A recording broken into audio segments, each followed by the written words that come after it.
File Epstein file இதெல்லாம் பெருசாலாம் ஒண்ணும் கிடையாது. எவனா ஹீரோவா நினைச்சான் அவன் ஃபுல்லா வில்லன் ஆனவும், எவனா வில்லன் நினைச்சு அவனா ஹீரோவாக மாத்தினது அந்த எப்ஸ்டீன் ஃபைல்.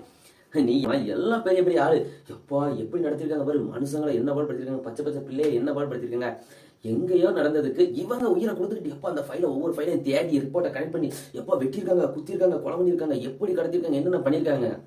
முட்டா போயிடுவேன். இல்ல டெல்லியில வருஷம் பிறந்து ஒரே மாசத்துல ஆயிரக்கணக்கான பேரை காங்கலாம். அதுல 75% பொண்ணுங்க, 25% பசங்க. அது மட்டும் இல்லாம அதுல பொண்ணுங்கள்ல ஒரு 25% 30% சின்ன சின்ன பிள்ளைய கடத்திருக்காங்க. இவ்வளவு பேர் இங்க இந்தியாவில டெல்லியில நடந்திருக்கு இவ்வளவு விஷயம். போன வருஷம் 2025ல 24,500 பேர் காங்கலையாம். இவ்வளவு நடந்திருக்கு. இது இந்தியால இதை ஒருத்தன் பேச மாட்டேங்கான். எங்கேயோ நடந்த எப்ஸ்டீன் ஃபைல்ஸ் கொடூரமான முறை. அதுக்குள்ள உலக போர் தொடங்க போகுது. அவன் ரொம்ப தின்னுட்டு வயத்துக்கு வந்து தின்னுட்டு நல்லா பண்ணிட்டு அவன் நடத்தினோம்னா அவங்களுக்கே தான் நடத்திக்கணும். அவங்க மக்களை தான் தின்னு தீர்த்திருக்கான். அது மட்டும் இல்லாம நம்ம ஸ்டேட்ல நம்ம என்ன ஒழுங்காவா இருக்கும், மழை எல்லாத்தையும் வெட்டி அள்ளி அடுத்த ஸ்டேட் கொடுத்துருக்காங்க. அதை கேட்க வைக்கல. இவன் எப்ஸ்டீன் ஃபைல்ஸ் நீ நீதி வாங்கி கொடுத்துட்டனா, நீ நிலை நிறுத்திட்டனா எப்ப புளிச்சிருவாங்க போங்க.